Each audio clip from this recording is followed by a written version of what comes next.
Ang Cavaliers sa first 31 games meron silang 24-7 record. Malapit yon sa win-loss record ng 2016 Golden State na meron 29-2, 2020 Bucks na meron 26-5, pati yung 1996 Bulls na meron 28-3 record sa first 31 games. Sa tatlong teams din na yon, lahat ng kanilang main player o star player nanalo ng MVP award. Tanging Bulls ang nag-champion nga lang. Yung Bucks dahil sa pandemic naputol yung bilang ng games at yung kanilang momentum. Kahit last year yung Boston 64-18 record pero hindi napili si Tatum kahit man lang sa top 3 ng MVP ranking. Pang-anim pa siya sa botohan nun kahit pa meron siyang 27 points, 8 rebounds, 5 assists, 47 and 37. Si SGA ang nasa top 2 nun. Si Jokic ang nakakuha ng award. Kung hindi pa na-injured si Embiid, baka siya pa ang nanalo nun. Sa bagong MVP ladder ngayong 2024-25 season, pasok na si Wembanyama sa number 5. Samantalang yung San Antonio, nasa top 10 ang standing so far. Si Wemby nag-a-average ng 25 points, 10 rebounds, 3 assists at 4 blocks per game. Pero ang number 1 team pa rin sa ngayon ay Cavaliers at pwede silang makakuha ng at least 60 wins ngayong season or higit pa. Puwera usog. Si Donovan nasa 23 points, 4 rebounds at 4 assists per game. Hindi siya kinukonsider na top 5 sa MVP ranking. Kahit pa noong 2021 season na ang Jazz halos kapareho ng ginagawa ngayon ni Donovan sa Cavaliers, hindi rin siya noon nasama bilang top 5. As in, walang bumoto sa kanya sa MVP. Mas nakakuha pa ng boto noon si Steph na hindi nakapasok sa playoffs. Nung time ng 2021 na ang Jazz ang number 1 team at redemption season para kay Donovan, meron siyang 26 points, 4 rebounds at 5 assists per game. Nagkaroon pa sila ng mahabang winning streak noon. Ang nanalo nga lang ng MVP si Nikola na top 3 sa standing yung Nuggets.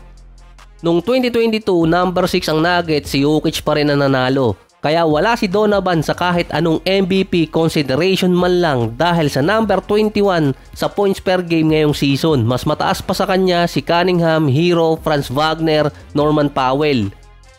Wala siya sa best player category kahit pa nung dating nag-a-average siya ng nasa 26 points, walang bumoboto sa kanya bilang MVP. Kahit sa MVP tracker ngayon 2025, walang bumoto kay Donovan pero andun sina Evan Mobley, Darius Garland at Jarrett Allen. Kahit nga dati sa Rookie of the Year natalo pa siya kay Ben Simmons. So dati marami kasing controversy sa MVP award. Ang kinukuha na candidate doon at least yung nasa top 3 ng bawat conference yung kanilang team. Until na bago yun ng 2017. Teka, kailan ba nanalo ng MVP si Westbrook? 2017 nga, yung unang triple-double season niya. Number 6 noon ang OKC sa standing at si Westbrook ang leading scorer at may triple-double average. Dahil dati hindi namang inaasahang makukuha ulit yung triple-double average si Oscar Robertson until dumating si Westbrook. 3 sunod na season ginawa niya yon pero after ng 2017 kahit pa nag triple-double si Westbrook, hindi na siya sinasama sa MVP ranking.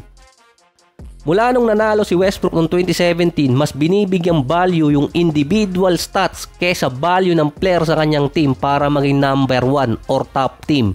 Ito yung discussion ni Barkley dati na best player sa liga, hindi yung best player sa best team. Ito kasi yung nangyari kay Steph noong 2021.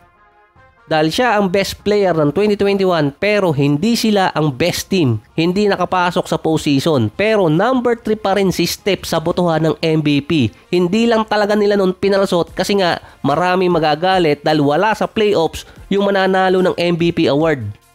Dahil ang huling player na nanalo ng award nang wala sa playoffs si Kareem. Kaya dati binago yun na kukunin yung mga candidates sa top 3 teams bago pa nangyari yung Russell Westbrook MVP noong 2017. Kaya nga sinabi dati ni Tatum, kahit pa siya nasa MVP ranking, hindi niya makukuha yung individual stats na ginagawa ni Jokic, SGA, Embiid, Giannis at Luka.